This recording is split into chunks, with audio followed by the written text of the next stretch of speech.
नमस्कार मेरे प्रिय विद्यार्थियों, मैं उदय सिंह ई गुरुकुल 10.0 पर आप सभी का स्वागत करता हूं। आज हम लोग डिस्कस करेंगे शिक्षा निदेशालय राष्ट्रीय राजधानी क्षेत्र दिल्ली द्वारा जारी क्लास 10th की मैथमेटिक्स की वर्कशीट नंबर 68, जिसमें आज का हमारा टॉपिक होगा प्रायिकता, पासों पर आधारित प्रश्न।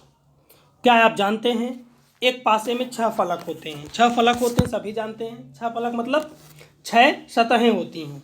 प्रत्येक सतहों पर 1 से लेकर 6 तक में से कोई गिनती लिखी होती है। हो सकता है एक में 1 हो तो दूसरी सतह पे 2 होते हैं, 2 बिंदियां होती हैं। तीसरे सतह पर क्या होती हैं, 3 बिंदियां होती हैं। चौथे पे 4, ऐसे करके 6 सतहों में पूरी हमारे 6 तक बिंदियां होती हैं। ठीक है, चलिएगा।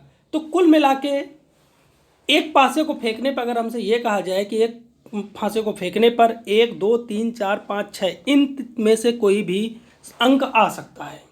ठीक है, चलो तो आपको यहाँ पे क्वेश्चन करते हैं। उदाहरण एग्जाम्पल 1 देखिएगा बेटा। एक पासे को एक बार फेंका जाता है, निम्न को प्राप्त करने की प्रायिकता। फर्स्ट क्या है, एक अभाज्य संख्या। तो पहले देखो एक पासे को फेंकने पर कुल परिणाम क्या हो सकते हैं। 1, 2, 3, 4, 5, 6, यानी कि टोटल हमारे पास 6 परिणाम होंगे। अब इनमें देख लो कौन कौन सी अभाज्य संख्याएं हैं। तो देखो पहली अभाज्य संख्या तो 2 होती है, दूसरी क्या होती है, 3 होती है, फिर 5। तो 2, 3, 5 ये अभाज्य संख्याएं, यानी कि अभाज्य संख्याओं की संख्याएं। अगर हमें ये कहा जाए कि P यानी कि E एक अभाज्य संख्या है, यानी कि हमें इवेंट दी गई है, घटना दी गई है, एक अभाज्य संख्या। एक पासे को फेंकने पर अभाज्य संख्या आने की प्रायिकता, तो क्या हो जाएगा, प्रोबेबिलिटी ऑफ एक अभाज्य संख्या कितनी हो जाएगी, कुल अभाज्य संख्याएं बटे कुल संख्याएं।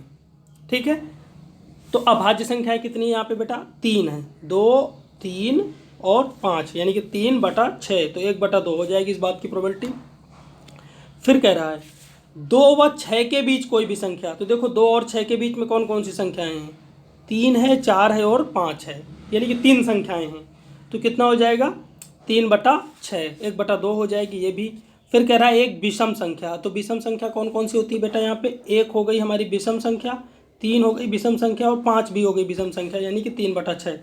देखो सभी की प्रोबेबिलिटी 1/2, 1/2, 1/2 आई है। तो उसमें कोई परेशान होने की जरूरत नहीं है, सेम आ रही है, कोई दिक्कत नहीं है। देखिएगा दूसरा क्वेश्चन देखिएगा। कह रहा है एक पासे को फेंका जाता है, 2 पासों को एक साथ फेंका जाता है, सभी संभावित परिणाम लिखिए। क्या प्रायिकता है कि दोनों पासों की संख्याओं का गुणनफल एक अभाज्य संख्या है। ठीक है, अब हमें यह पता करना है। अब देखिए 2 पासों को फेंका जा रहा है, तो 6 × 6 यानी कि टोटल तो हमारे पास 36 परिणाम होंगे। टोटल क्या होंगे, 36 परिणाम। तो हमसे कह रहा है क्वेश्चन कि अगर हम दोनों संख्याओं का गुणा करें, क्या करें, 2 संख्याओं का गुणा करें, तो हमेशा क्या आना चाहिए, क्या इसकी क्या प्रायिकता है कि दोनों पासों की संख्याओं का गुणनफल एक अभाज्य संख्या होगी, एक अभाज्य संख्या आनी चाहिए। ठीक है, अभाज्य संख्या देखो कौन कौन सी हो सकती हैं, 1, 3, 5, एक हमारे पास 2 हो गई, एक हो गई 3, एक 5। तो इन्हीं में से कोई आ सकता है। अगर हम 1 × 2 करेंगे तब भी 2 आएगा, अगर हम 1 × 3 करेंगे तब भी क्या आएगा बेटा, 3 आएगा। अगर हम 1 × 5 करेंगे तब भी क्या आएगा, 3 आएगा। अब इसका जस्ट अपोजिट भी ले लो, यानी कि 2 × 1, फिर 3 × 1 भी ले सकते हैं, यानी कि 3 में 1 का गुणा कर सकते हैं, 5 × 1। कुल मिला के हमारे पास जो कंडीशंस बन रही हैं, 3 तो ये बन रही हैं, 3 ये बन रही हैं। जो हमारे पास फेवरेबल आउटकम्स बन रहे हैं, यानी कि जो संभावित परिणाम बन रहे हैं, वो कितने बन रहे हैं बेटा, 6। टोटल परिणाम कितने हैं, 36। तो 6/36 हो जाएगी इस बात की प्रोबेबिलिटी। 6 का नाम 6 कम 36, 1/6 आ जाएगी हमारी प्रायिकता।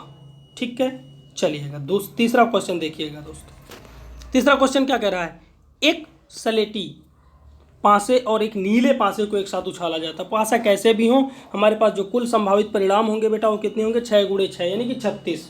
ठीक है, कितने होंगे, 36। सभी संभावित परिणाम लिखिए। इसकी क्या प्रायिकता है कि दोनों पासों की संख्याओं का योग 8 है। तो पहले सभी संभावित परिणाम लिख लीजिए। देखो सभी संभावित परिणाम लिखने का तरीका क्या होगा, पहले आप 1 को ले लीजिए, पहला वाला डिजिट स्थिर रखना है, 1, 1, 1, 2, 1, 3, 1, 4, 1, 5, 1, 6। फिर 2 को स्थिर रखना, 2, 1, 2, 2, 2, 3, 2, 4, 2, 5, 2, 6। फिर 3 को स्थिर रखना, 3, 1, 3, 2, 3, 3, 3, 4, 3, 5, 3, 6। 4 को स्थिर रखिए। इस तरह से हमारे पास ये पूरे 36 परिणाम बनेंगे। कितने टोटल 36 परिणाम। यही 36 परिणाम ऊपर हम लोग सीधा काउंट कर रहे थे 6 गुणे 6 करके ना। ठीक है, चलिएगा अब हमें गिनना क्या है, हमें वो देखना है जहाँ पे योग 8 हो ना। तो देखो योग 8 होने की प्रोबेबिलिटी कहाँ कहाँ हो सकती है। एक तो हमारे पास एक को हम किसी भी अंक के साथ जुड़ेंगे तो मैक्सिमम 7 तक जाएगा, 1 और 6 7, तो पहले वाली लाइन में संभावना नहीं है।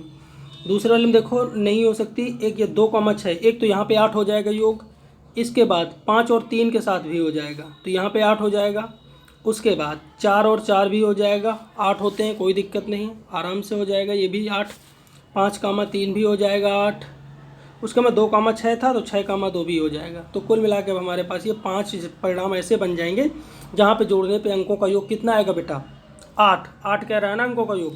तो अनुकूल परिणाम कितने हो जाएंगे बेटा 1 2 3 4 5, टोटल परिणाम कितने हैं 36। तो हमारे पास संख्याओं का योग 8 आने की प्रायिकता कितनी हो जाएगी बेटा 5/36। पी का मतलब क्या हुआ प्रायिकता, ब्रैकेट में जो लिखा हुआ है संख्याओं का योग 8 होने की प्रायिकता, इसका मतलब क्या हुआ पी संख्याओं का योग 8 का मतलब क्या हुआ संख्याओं का योग 8 होने की प्रायिकता। ठीक है, यहाँ पे पहला क्वेश्चन देखेंगे अब हम लोग। ठीक है, स्वयं प्रयास कीजिए, कह रहा एक पासे को फेंकने पर निम्न को प्राप्त करने की प्रायिकता ज्ञात कीजिए। देखो हम एक पासा फेंक रहे हैं तो सबसे पहले संभावित परिणाम ज्ञात कर लो। ठीक है, संभावित परिणाम, तो देखो संभावित परिणाम कितने हो जाएंगे, या तो 1 आएगा या 2 आएगा या 3 आएगा, 4 5 6। ठीक है, ये आ सकते हैं। अब हमें पहला क्वेश्चन लेके चलो, फर्स्ट पार्ट लेके चलो। तो फर्स्ट पार्ट में क्या रहा संख्या 5, संख्या 5 देखो यहाँ पे कितनी बार आई है, एक बार आई है 1/6। अनुकूल परिणाम 1, कुल परिणाम 6, तो 1/6 आ गई, यानी कि संख्या 5 आने की प्रायिकता कितनी हो जाएगी 1/6। सेकंड क्वेश्चन देखिएगा, 5 से बड़ी संख्या, अब देखो 5 से बड़ा सिर्फ एक ही डिजिट है 6, एक ही डिजिट है, तो 1/, कितनी संख्या है टोटल 6, इसकी भी हो जाएगी। थर्ड वाला देखिएगा, ठीक सॉरी सेकंड वाले में कह रहा 5 से छोटी। ठीक है, 5 से छोटी कितनी संख्याएं हैं 4, तो ये 4/6 हो जाएगी। ठीक है, और यहाँ पे तो 1/6 हो जाएगी, इसकी बात हो ही चुकी। ठीक है, चलिए अब दूसरा क्वेश्चन देखिएगा। दूसरे क्वेश्चन में क्या कह रहा है, कह रहा है कि 2 पासों को एक साथ फेंकने पर निम्न को प्राप्त करने की प्रायिकता ज्ञात कीजिए। 2 पासों को फेंक रहे हैं तो हमारे पास टोटल जो परिणाम हो जाएंगे वो कितने हो जाएंगे बेटा NS कहते हैं इसे, टोटल सैंपल स्पेस जो होंगे 36 हो जाएंगे, 6 गुणे 6 यानी कि 36। दोनों पासों पर अभाज्य संख्या, अब देखो क्वेश्चन क्या कह रहा है बेटा, दोनों पासों पर अभाज्य संख्या आनी चाहिए। ठीक है, तो हम देख लेते हैं कहाँ कहाँ पर दोनों पासों पर अभाज्य संख्याएं हैं। देखो एक तो अभाज्य संख्या हमारी 2 है, एक 3 है, एक 5 है ना। ठीक है, इनमें से दोनों अंक अगर मिलते हैं कहीं पे तो वो अभाज्य संख्याओं वाले पेयर गिने जाएंगे। तो एक ये है यहाँ पे हमारे पास, मैं मार्क करता हूँ। तो एक तो 2,2 हो गई एक, फिर 2 और 5 ये भी अभाज्य संख्याएं हैं, 2 हो जाएंगी। इसके बाद आ जाओ आप, 3 और 2 हो जाएंगे, 3 और 2। ठीक है, 3 और 3 भी हो जाएंगे, 3 और 3 भी हो जाएंगे, 3 और 5 भी हो जाएंगे, 3 और 5 भी हो जाएंगे। ठीक है, थोड़ा सा मार्क ही करते हैं क्योंकि नहीं तो फिर दिखेगा नहीं आपको। ठीक है, चलो देखो पहले 2,2 एक ये हो गया, 2,2 के बाद 2,5 भी हो गया, दोनों अभाज्य संख्याएं हैं। 3,2 हो गया, 3,5 यानी कि 3,3 भी तो हो जाएगा, दोनों अभाज्य संख्याएं ही तो आ रही हैं। ठीक है, 4 वाले के साथ तो अभाज्य होती ही नहीं, कोई दिक्कत नहीं, उसे छोड़ दो। 5 और 2 हो जाएंगी, 5 और 3 हो जाएंगी, 5 और 5 हो जाएंगी। ठीक है, हाँ इसके बाद 5,6 और सारी भाज्य संख्या हो जाएंगी। देखो कितने अनुकूल परिणाम बनेंगे, 1 2 3 4 5 6 7 8, तो 8/36 कितनी आ जाएगी प्रोबेबिलिटी 8/36, यानी कि काट दो इसे, 4 दूनी 8, 4 नहीं 36, यानी कि 2/9 हो जाएगी। कितनी हो जाएगी 2/9। दोनों पासों पर 3 से बड़ी संख्या, दोनों पासों पर देखो 3 से बड़ी संख्या, दोनों पासों पर क्या होना चाहिए बेटा 3 से बड़ी संख्या ना, 3 नहीं क्या होना चाहिए 3 से बड़ी। तो दोनों पासों पर देखो 3 से बड़ी, इसमें तो 4 है तो 3 से बड़ी ये हो जाएगी, एक ये हो गया 2 3। ठीक है, 3 हो गई, दोनों पासों पर 3 से बड़ी 4 5 6। ठीक है, दोनों पासों पर ये कितने हो जाएंगे 9 टोटल परिणाम हो जाएंगे, दोनों पासों पर 3 से बड़ी। यानी कि 9/36, 9 चौक 36, 1/4 आ जाएगी। कितनी आ जाएगी? 1/4। कह रहा 2 पासों को एक साथ फेंकने पर प्राप्त सभी संभावित परिणाम लिखिए व निम्न तालिका में दिए गए योगों की प्रायिकता ज्ञात कीजिए। अच्छा, योग कह रहा है, योग। अब देखो सभी संभावित परिणाम तो बताने की जरूरत नहीं है क्योंकि ये ऊपर लिखे गए हैं, ये ऊपर लिखे गए हैं, ये यहाँ पे सारे परिणाम लिखे गए हैं। बस आप ये देख लो कि अंकों का योग कितना कह रहा है, 2 होना चाहिए।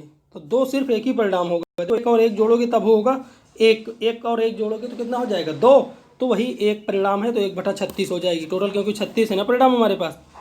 ठीक है, इसके बाद अंकों का योग 3 होना चाहिए। तो देखो 3 क्या होगा, या तो 1 और 2, 2 और 1, ये दोनों मिला के ही होगा हमारे पास 3।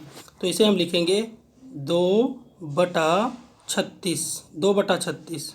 ठीक है, यहाँ पे कितना होगा? 2/36। ठीक है, अंकों का योग 4 आना चाहिए। तो देखो 4 में क्या क्या हो जाएगा बेटा? 4 होने के लिए 1 और 3 ये भी 4 होंगे, 3 और 1 भी 4 हो जाएंगे, 2 और 2 ये भी 4 हो जाएंगे। इसके अलावा ऐसा कोई भी पेयर नहीं होगा जो 4 आए जोड़ने पर दोनों अंकों को। ठीक है, तो ये हो जाएगा बेटा 3/36। अब 5 लाना है, तो 1 के साथ जब 4 जोड़ोगे तब 5 आएगा, ये हो गया। ठीक है, 2 के साथ 3 को जोड़ोगे तब 5 आएगा, और 3 के साथ 2 को जोड़ोगे तब भी 5 आएगा, 4 और 1 जोड़ोगे तब 5 आएगा, और कोई कंडीशन नहीं होगी। तो ये 4/36 हो जाएगा। ठीक है, कुल मिला के अब आप ना आगे करिएगा। अंकों का योग मान लो 11 करना है, ये वाला एक बार और आपको बता देता हूँ लास्ट। मान लीजिए दोनों अंक जोड़ने पर 11 आना चाहिए, तो देखो 11 कहाँ कहाँ आ सकता है। 1 के साथ आप कोई भी अंक जोड़ोगे 11 नहीं आएगा, ऐसी कोई सिचुएशन नहीं बनेगी। 2 के साथ नहीं, 3 के साथ अगर आप 6 जोड़ोगे तो 9 आएगा, 4 नहीं, तो एक 5 जोड़ सकते हो, 5 के साथ 6 जोड़ोगे तब 11 आएगा, फिर 6 के साथ अगर आप 5 जोड़ोगे तो 11 आएगा। इसके बाद हमारे पास कोई ऐसा डिजिट नहीं है जो जिनको दोनों को जोड़ने पर 11 आ जाए। ठीक है, चलिएगा, तो ये हो जाएगा हमारा 2 बटा, अगर हम इसकी प्रोबेबिलिटी निकालना चाहें तो 2/36 आ जाएगी, 2/36। ठीक है, इसकी प्रोबेबिलिटी क्या हो जाएगी? 2/36। तो ये आप करिएगा। ठीक है, देखो 10 की बात कर रहा है, तो भाई एक तो हमारे पास देखो 3 के साथ हम किसी भी संख्या को जोड़ेंगे नहीं आएगा, 1 के साथ भी नहीं आएगा, 2 के साथ भी नहीं आएगा, 10। अब हमें 4 के साथ देखो, 4 के साथ ना बेटा 4,6 जोड़ोगे ना 10 हो जाएगा, तो एक और ले लो, 6,4 को भी ले लो, 10 हो जाएगा। फिर 5 के साथ 5,5। ठीक है, 5,5 और कुछ हो सकता है 5 के साथ किसी अंक को जोड़ा जाए? नहीं। ठीक है, तो ये 3/36 हो जाएगा, 1/12 आ जाएगी प्रोबेबिलिटी। तो इस तरह से आप यहाँ देखना सारे परिणाम लिखे गए हैं, और ये परिणाम आपको मैंने निकालना भी बता दिया। ठीक है, मिलेंगे हम लोग नेक्स्ट वर्कशीट में। Thank you.